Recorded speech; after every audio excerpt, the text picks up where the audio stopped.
If we constantly look at this world and say it's broken and it's everyone else's fault, we will constantly be depressed.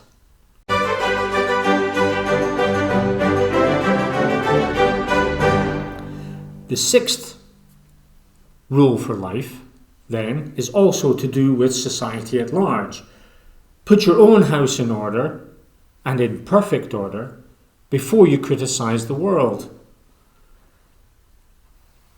The people with the kids who cry at the back of the church aren't really in a position to tell others how they should be bringing up their children. A common occurrence in most parishes. That's not to say that there's moral guilt applied in anything, but as we learn from Christ himself, he who is without sin cast the first stone.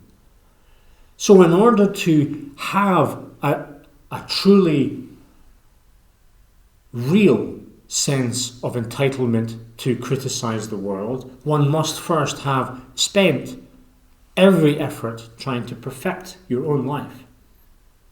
Now, perfection in this world is impossible, but it's the attempt to be perfect that I think Jordan Peterson is talking about here, and certainly within the supernatural realm. Do we actually spend the time doing rules 1 through 5 correctly every day? And if we do, then we get a glimpse on the ability to be able to criticize the world at large. Because we know fundamentally within ourselves that we are trying to work for a higher common goal. That can be very challenging. Now, I think Dr. Peterson put this in particularly against the social justice warriors who want to bring about a utopian state, Marxist state for all that, in this world, and who care more about climate change or ending poverty or racism or the identity politics which we're surrounded in right now, more than actually looking inside themselves and putting their own house in order. Now, this ties back to that rule number 4, when we compare ourselves to who we were yesterday and not someone else today. If we constantly look at this world and say it's broken and it's everyone else's fault, we will constantly be depressed. We will, in fact, turn that depression and envy into spite.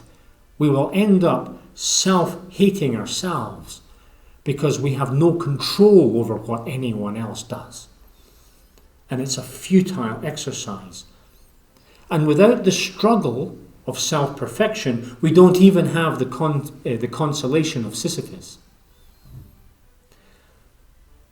Therefore, put your own house in order. Do not allow pharisaical ideas and practices to enter into your mindset. How dare you judge someone when you are guilty of the same thing? Our Lord talks about this a lot. You might have something in the corner of your eye, if you remember that story.